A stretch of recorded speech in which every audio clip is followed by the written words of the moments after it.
Hola, mi nombre es Evelyn Rodríguez y en este video voy a explicar las principales ideas y conceptos de varias lecturas que analizan temas como la violencia, el control social y los movimientos sociales. Estas lecturas provienen de diferentes autores de las ciencias sociales y aunque cada uno aborda el tema desde su propia perspectiva, todos nos ayudan a entender cómo se construye la violencia en la sociedad, cómo el Estado y las instituciones intentan regularla y cómo las personas se organizan colectivamente para responder a situaciones de injusticia. El orden que voy a seguir es el mismo de las lecturas asignadas. Primero hablaré de los capítulos 2, 3 y 4 de Campos Santelices, donde se profundiza en las definiciones de violencia y su relación con lo individual y lo social. Luego continuaré con Riela, quien se enfoca en el control social y cómo la modernidad ha transformado la manera en que se mantiene el orden en la sociedad. Después analizaré el texto de Aguilar y Gottsbacher, que estudia la violencia juvenil en el Triángulo Norte de Centroamérica y cómo el Estado responde frente a este fenómeno. Más adelante explicaré las ideas de Tarrow sobre la acción colectiva y los movimientos sociales y finalmente revisaré a Tilly y Wood, quienes muestran cómo han evolucionado los movimientos sociales del siglo XVIII al siglo XXI. Mi objetivo en este video no es solo resumir cada lectura, sino también conectar sus ideas y mostrar cómo estos autores nos permiten comprender la violencia no como algo aislado o individual, sino como un fenómeno profundamente social y político.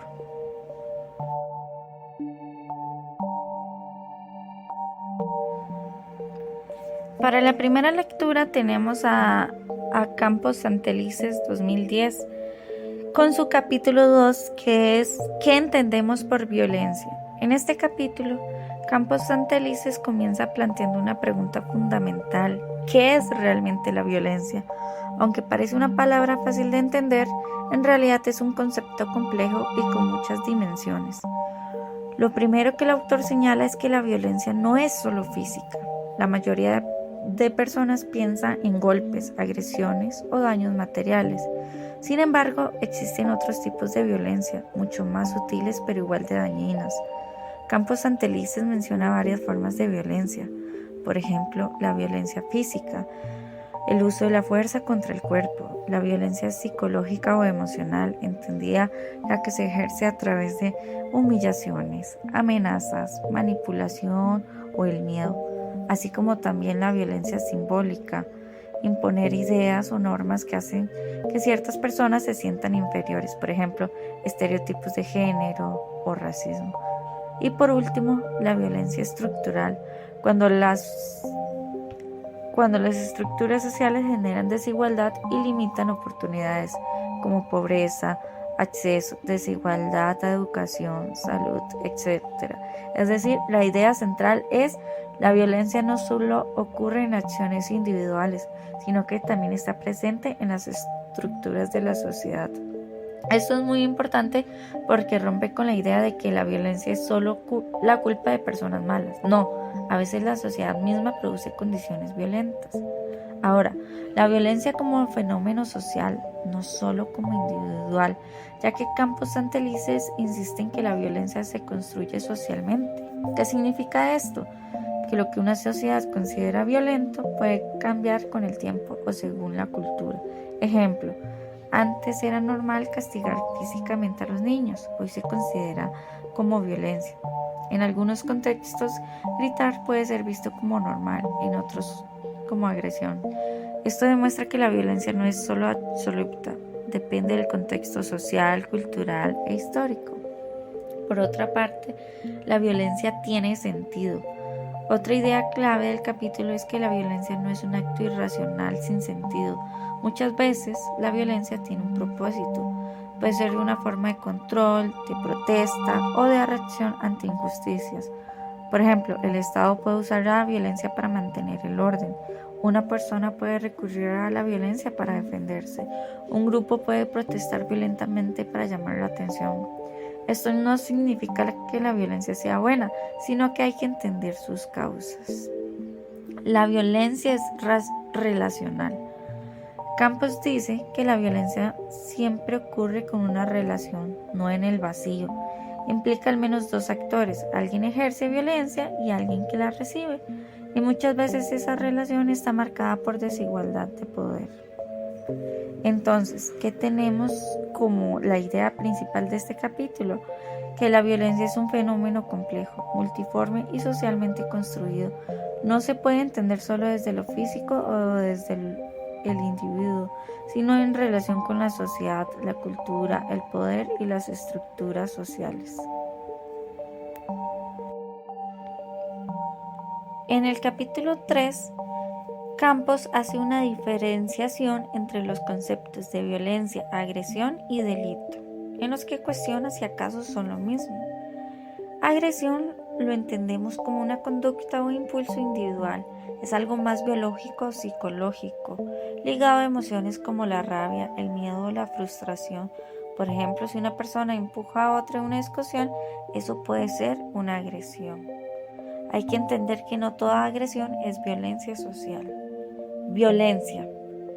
La violencia, en cambio, va más allá del impulso. Campos dice que la violencia tiene un sentido social, una intención o un efecto de poder. Por ejemplo, se vincula con desigualdades, relaciones de dominación o incluso justificaciones ideológicas. Esto puede ser simbólico, un acto violento puede ser planificado y también puede ser estructural. ¿Y qué es el delito? Bueno, el delito es un concepto moral, ni psicológico, sino legal. Un delito es una acción que el Estado ha clasificado como prohibida por la ley. Esto significa que no todo lo violento es delito, ni todo lo delito es violento. Entonces, ¿por qué es peligroso confundir estos tres conceptos? Porque si pensamos que todo acto violento es delito, dejamos fuera muchas violencias invisibles o estructurales que causan sufrimiento pero no están en el Código Penal. Y si pensamos que toda violencia es solo agresión individual, ignoramos las causas sociales, económicas y políticas que lo generan. Ahora bien, capítulo 4. Campos Santelices. Lo social y lo individual. Si no hay puente, no hay camino. En este capítulo, el autor se plantea si la violencia nace del individuo o de la sociedad, ya que mucha gente piensa que la violencia es producto de personas malas, agresivas o enfermas. Pero la violencia no es solo individual. Campos critica la idea que la violencia se explique únicamente por trastornos mentales, falta de autocontrol o una personalidad agresiva, ya que se puede preguntar por qué hay más violencia en barrios pobres. ¿Es que los que viven ahí son agresivos? No, hay condiciones sociales que influyen, como la desigualdad, la falta de oportunidades, la presencia del crimen organizado y la ausencia del Estado. Por otra parte, la violencia tampoco es solo social. Campos también advierte que no podemos culpar únicamente a la sociedad o al sistema, porque los individuos toman decisiones, sienten, interpretan y actúan. Entonces aquí entra la metáfora clave del capítulo. Si no hay puente, no hay camino. Es decir, que el puente es la relación entre ambos. El individuo está de un lado y la sociedad del otro. El individuo es social y lo social vive en el individuo. Campos propone una idea muy sociológica. Lo individual y lo social no se pueden separar totalmente. Entonces, ¿por qué es importante esta mirada? Porque si entendemos que la violencia nace en la relación individuo-sociedad, entonces podemos prevenir de forma más efectiva.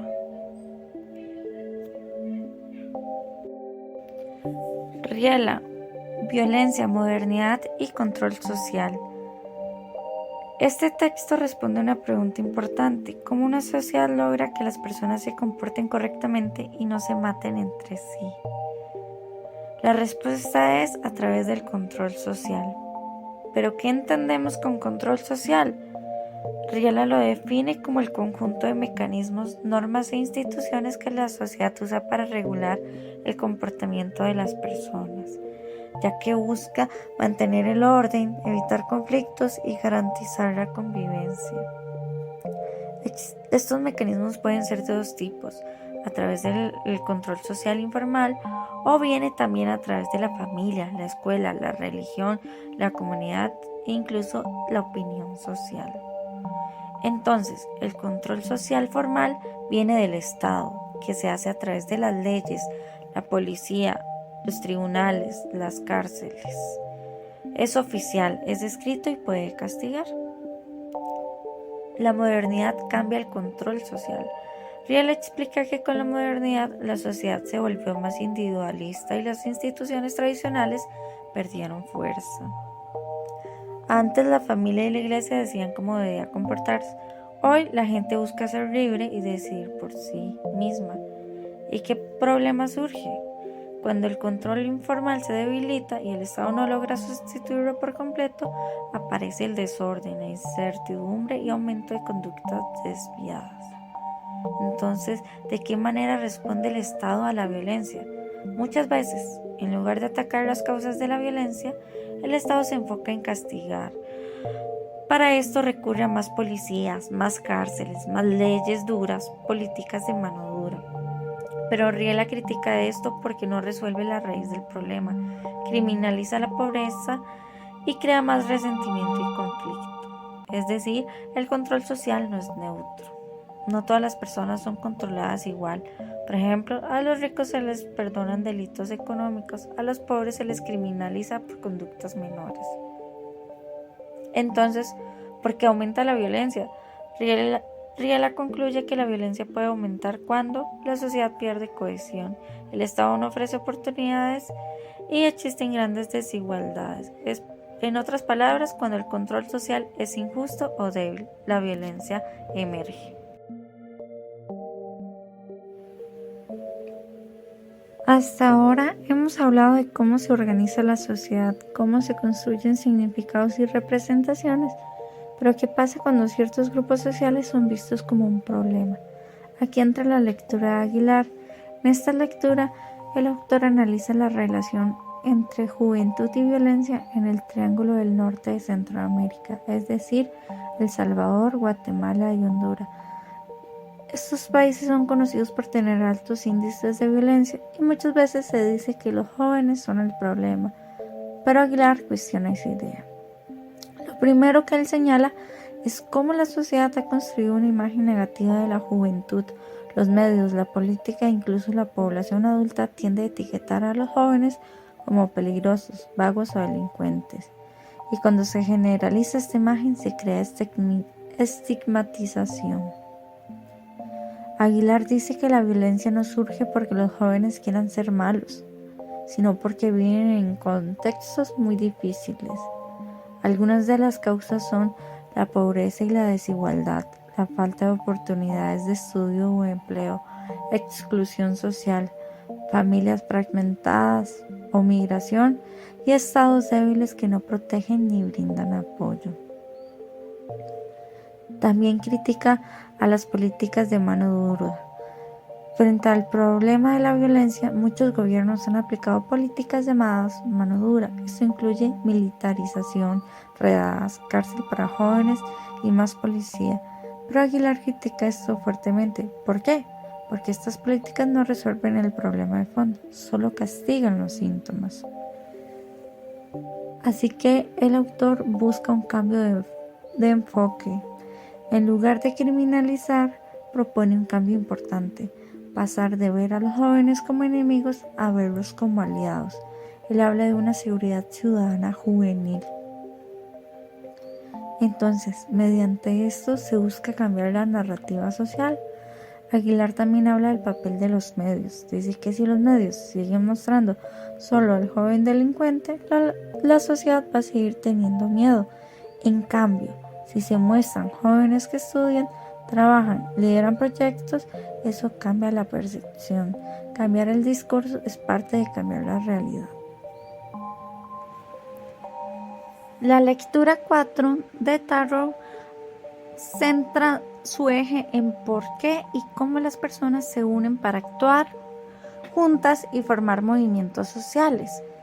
Primero hay que entender qué es la acción colectiva, y es cuando varias personas actúan juntas para lograr un objetivo común. No es individual, es coordinada. Surge cuando comparten una misma necesidad, problema o injusticia. ¿Y por qué surge la acción colectiva? Bueno, esto puede ocurrir a diferentes condiciones sociales, por ejemplo, ante injusticias o desigualdades, conciencia de que el problema es compartido, sentir que no se puede hacer algo. Tarrow también habla del papel de las oportunidades políticas, ya que los movimientos no se levantan en cualquier momento, sino cuando las estructuras de poder se abren un poco. Algunos ejemplos de oportunidades son como durante crisis económicas o políticas, divisiones dentro del gobierno y apoyo de aliados. Entonces, para ello hay que recurrir a movilización de recursos. Se necesitan líderes o figuras de referencia, redes sociales u organizaciones, así como dinero, logística, redes, medios, entre otros. Es decir, no basta con solo estar enojados, hay que saber organizarse. Hay diferentes marcos interpretativos. Las personas no se movilizan solo por emociones, sino por sentido. Por ejemplo, esto es injusto, podemos cambiarlo, juntos somos más fuertes, y crean marcos de significados. Algunas formas de acciones colectivas se realizan a través de protestas, manifestaciones, huelgas, ocupaciones, boicots. Ahora, Tarrow también habla de los ciclos de protesta, ya que los movimientos no son constantes, aparecen en olas. Algunos ejemplos de alta movilización es en Nicaragua en el 2018 o la primavera árabe. ¿Por qué? Porque el gobierno responde, la gente se cansa o consiguen algunos objetivos. Hay que entender que los movimientos sociales versus las acciones aisladas generan una acción sostenida más en el tiempo y es una organización interna. La conclusión de Tarrow es que los movimientos sociales no son caos ni desorden, son respuestas racionales, organizadas y legítimas a condiciones sociales y políticas.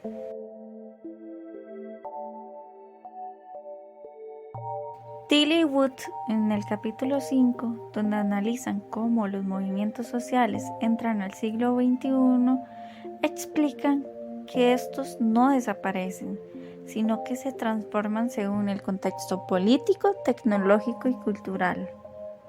Lo primero que destacan es que los movimientos sociales modernos se han vuelto más globales y rápidos, gracias a la comunicación y al Internet. Antes, la organización era más lenta y local. Ahora, una causa puede extenderse por todo el mundo en horas, como pasó con movimientos como Me Too o Black Lives Matter. Esto demuestra que el repertorio de acción colectiva se amplió. Ya no solo hay marchas y huelgas, sino también hay campañas digitales, performance o boicots simbólicos. En segundo lugar, Tilly y Wood dicen que aunque hay nuevas formas de protesta, la esencia sigue igual. Los movimientos sociales combinan campañas sostenidas, repertorios de acción y demostraciones públicas, como de dignidad, unidad, número y compromiso. Es decir, los movimientos siguen buscando poder cambiar decisiones, hacer visibles injusticias y presionar al Estado u otras instituciones. Otro punto clave es que el Estado sigue siendo central. Aunque las luchas se vuelven transnacionales, igual los movimientos dependen de leyes, derechos y oportunidades políticas. Donde hay más apertura democrática, los movimientos pueden crecer. Donde hay más represión, deben adaptarse o volverse más simbólicos. También señalan que en el siglo XXI trae nuevas tensiones, mayor vigilancia, criminalización de las protestas, manipulación mediática, pero al mismo tiempo hay más conciencia global sobre derechos, diversidad y participación juvenil. En otras palabras, los movimientos sociales están en constante negociación entre oportunidad y riesgo.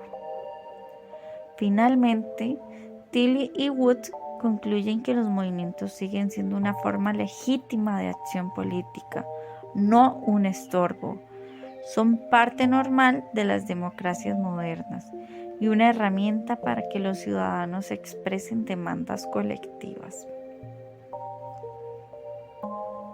Ahora bien, viendo la conexión que hay entre todas las lecturas, hay un hilo conductor. La acción colectiva es una respuesta a problemas sociales reales, pero su forma depende del contexto. Toray mostraba cómo los movimientos nacen de conflictos estructurales entre grupos sociales. También explica cómo la modernidad y la globalización generan nuevas identidades y riesgos que impulsan a las personas a organizarse. La lectura sobre violencia juvenil muestra que la acción colectiva también puede surgir desde contextos de exclusión y estigmatización, y que necesitamos enfoques de seguridad ciudadana inclusiva, no solo represión. Tarrow analiza cómo las personas no actúan solas, sino cuando hay oportunidades políticas, redes y marcos de significado compartido. Y ahora Tilly Wood demuestran que, incluso entrando el siglo XXI, los movimientos sociales siguen vivos, se adaptan, usan nuevas herramientas y continúan siendo una forma central de participación. En conclusión, todas estas lecturas nos enseñan que los movimientos sociales y la acción colectiva no son hechos aislados ni simples disturbios, sino procesos complejos que revelan las tensiones de cada sociedad. Surgen cuando existen desigualdades, estigmatización, falta de voz o riesgos compartidos. A veces nacen del sufrimiento, otras veces de la esperanza, pero siempre buscan transformar algo. Hoy, en pleno siglo XXI, la acción colectiva sigue evolucionando, se digitaliza, se globaliza y se vuelve más creativa. Sin embargo, mantiene su esencia, personas comunes reuniéndose para defender derechos, identidad y dignidad. Entender estos procesos no solo es importante para el análisis académico, sino para comprender el mundo en el que vivimos, porque detrás de cada marcha, cada hashtag, cada protesta o movimiento hay historias humanas, hay estructuras sociales en juego y hay una lucha por el poder y el reconocimiento. Los movimientos sociales son, al final, una expresión del poder del movimiento, y mientras existan injusticias, identidad y deseo de cambio, seguirán existiendo.